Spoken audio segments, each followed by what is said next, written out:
안녕하세요. 정신건강의학과 전문의 김지옥입니다. 꽤 오랜만에 이렇게 인사드리게 됐는데 지난 시간 이어서 오늘은 수면무호흡증에 대해서 설명을 해드리도록 할게요. 보통 수면무호흡증이라고 하면 코골이와 동일하다 또는 코골이가 심해져서 생겼다 이렇게 이제 생각하시는 경우가 많은데 실제로는 코골이가 이제 주된 증상인 경우도 많지만 코골이와 무관하게 생기는 무호흡도 존재합니다. 그런 이야기들을 이제 조금씩 같이 풀어나가도록 할게요.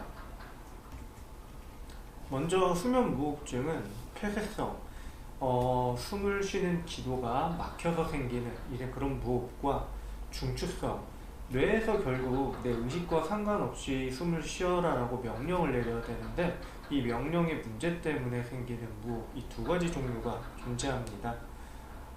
증상은 수면 유지 장애, 자다가 깨는 겁니다. 아주 심한 경우에는 잠을 못 드는 그런 상황도 있기는 하지만 보통은 일단은 잠드는 것까지는 문제가 없다가 그 다음에 중간중간에 깨어나는 형태로 수면무호흡의 증상이 주로 나오게 돼요.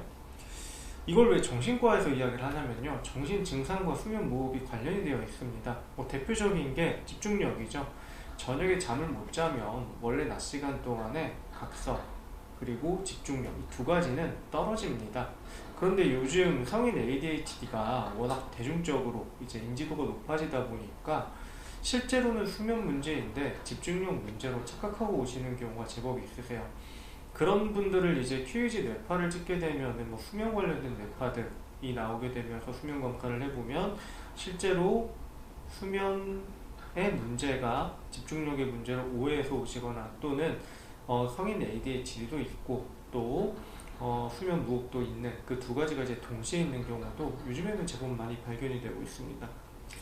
우울 같은 경우에도 저녁에 잠을 잘 못 자게 되면 낮 시간 동안의 우울이나 불안 이런 것들이 더 크게 느껴지고 실제로 우울이 이미 있으신 분들은 불면이 우울을 다시 일으키는 요인이기도 합니다.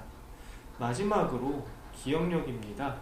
수면은 머릿속에 있는 노폐물들을 배출시키는 이제 그런 장치로서의 기능도 해요. 하지만 내가 낮 시간 동안에 기억했던 것들을 장기 기억으로 전환을 하는데도 수면이 중요한 역할을 하는데 깊은 잠을 자지 못하게 되면은 그것이 불가능해지면서 낮 시간 동안의 기억력이 떨어지는, 계속 깜빡깜빡 한다거나 중요한 일정을 기억하지 못하거나 늘 하던 것이 기억이 안 나는 마치 치매와 같은 증상이 나오게 됩니다. 또 수면 무호흡은 신체적인 질환과도 관련이 있습니다. 대표적인 게 비만입니다. 저녁에 깊은 잠을 자지 못하게 되면 뇌는 현재 몸이 위기 상황이라고 생각을 합니다. 그러면 우리가 전쟁 나면 물이나 식량 같은 비축하는 이제 그런 느낌으로 우리 몸도 위기 상황이라고 생각을 하게 되면 지방을 비축하기 시작합니다. 그래서 잠을 잘 못 자게 되면은 식사량이 많아지거나 또는 살이 쉽게 찌는 이제 그런 문제들이 발생하게 돼요. 그런데 비만은 다시 수면 무호흡증을 악화시키는 요인 중에 하나라 이게 결국 악순환이 돌아가게 됩니다. 또 다른 이제 대표적인 신체 질환 두 가지는 고혈압과 부정맥입니다. 사람이 숨을 잘 못 쉬게 되면 심박수가 올라갑니다. 지금 잠깐 숨을 참아 보시면은 심박수가 서서히 올라가는 것을 아마 느끼실 수 있을 거예요. 야간에 이렇게 숨을 내가 잘 못 쉬게 되는 상황에서는 심박수가 올라가면 당연히 심장 관련된 문제인 고혈압과 부정맥이 영향을 받게 됩니다.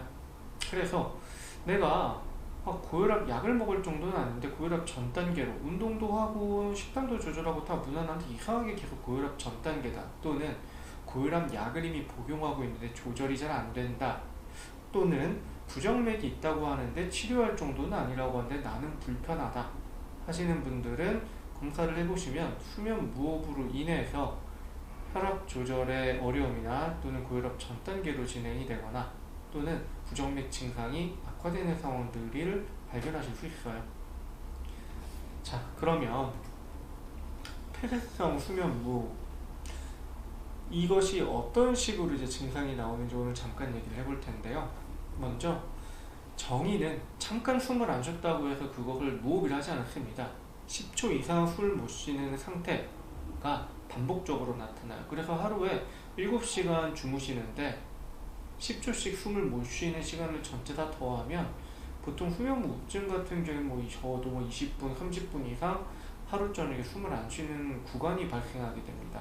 한 번에 2, 30분을 숨을 안 쉬면 당연히 사망하겠지만 10초씩 쪼개서 뭐 길게는 1분씩 숨을 계속 안 쉬는 경우도 당연히 발견이 되는데, 그런 상황에서 심장의 문제, 또 정서적인 문제, 회복의 문제, 이런 것들이 같이 발생을 하는 거죠. 그래서 그 결과 숨을 안 쉬게 되면 뇌가 위기라 생각을 해서 잠을 깨웁니다. 왜냐면 잠을 깨면 숨을 쉬게 만들 수 있으니까요. 그래서 자꾸 중간에 깨게 되는 거예요. 자꾸 깨거나 땀이 나거나 심박수가 올라가죠. 운동하면 심박수 올라가고 땀나는 것처럼 야간에 땀이 나기 시작합니다. 또 소변량이 늘어서 화장실을 자주 가게 돼요. 소변량이 느는 기전은 조금 달라요. 복잡하긴 한데 심장이 이제 압박을 받게 되면 혈액을 배출시키려고 노력을 하게 되고, 그 노력 중에 하나가 소변량이 늘어나는 겁니다. 그래서 이런 경우에는 보통 야간에 깬 김에 화장실 가는 경우는 소변량이 많지 않아요. 그런데 수면 무호흡으로 인해서 잠이 깬 경우에는 야간에 화장실을 가면 제법 양이 되는, 평소와 크게 다르지 않은 양의 소변이 나오게 됩니다. 마지막으로 아침에 일어났을 때 입이 굉장히 말라 있습니다. 수면 무호흡이 생기게 되면 무의식 중에서도 숨을 잘 쉬려고 노력을 하게 돼요. 그 대표적인 노력이 입을 벌리는 거죠. 입을 벌리면 공기를 추가로 더 들이마실 수 있는 그 가능성이 생기면서 조금은 더 편해지는데, 입으로 숨을 쉬면은 무조건 입이 건조해집니다. 코는 건조함을 막기 위한 장치들이 제법 있는데 입은 그런 장치가 전혀 없어요. 그래서 매번 일어날 때 입이 마르다 하면 수면 무호흡을 의심은 해보셔야 돼요. 요즘에는 혼자 사시기 때문에 코골이 있는지 무호흡 있는지 모르시는 경우가 더 많습니다. 그런 경우 가장 확실하게 확인할 수 있는 건 아침에 일어나서 내가 입이 마르는지 벌리고 자는지 이런 것을 확인해 보시면 돼요. 또 만성 기침, 감기 아닌데 계속 이제 콜록콜록 기침하게 된다 하시는 경우 있거든요. 이것도 수면 무호흡으로 인해서 유식도 역류가, 이제 심장이 눌리는 개념으로 이제 위가 눌리게 됩니다. 그러면 무호흡이 없는 분들은 유식도 역류가 덜 생기지만 무호흡이 있는 분들은 유식도 역류가 생기면서 그거 증상 중에 일부가 속쓰림이 아니라 기침으로 나오는 경우도 제법 있으세요. 그래서 이런 경우에 유식도 역류라면 내가 야식도 안 먹고 자극적인 음식도 안 먹는데 나 유식도 역류가 있다고 해요.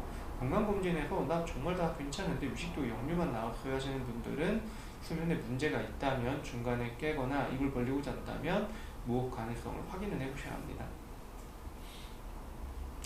자, 이게 정상적인 기도입니다.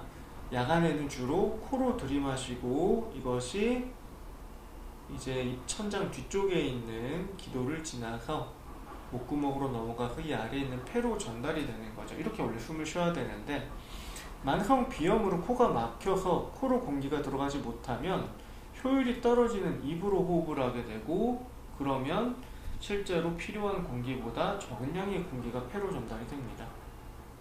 또는 비중격 만곡, 이제 코 안에 여러 가지 구조물들이 있는데 그 중에 비중격이 휘어져 있으면 공기 흐름이 방해가 되어 마찬가지로 폐로 전달이 수월치 않게 되고 입을 벌리고자 하게 되지만, 입이 코를 절대 다 커버할 수가 없어요.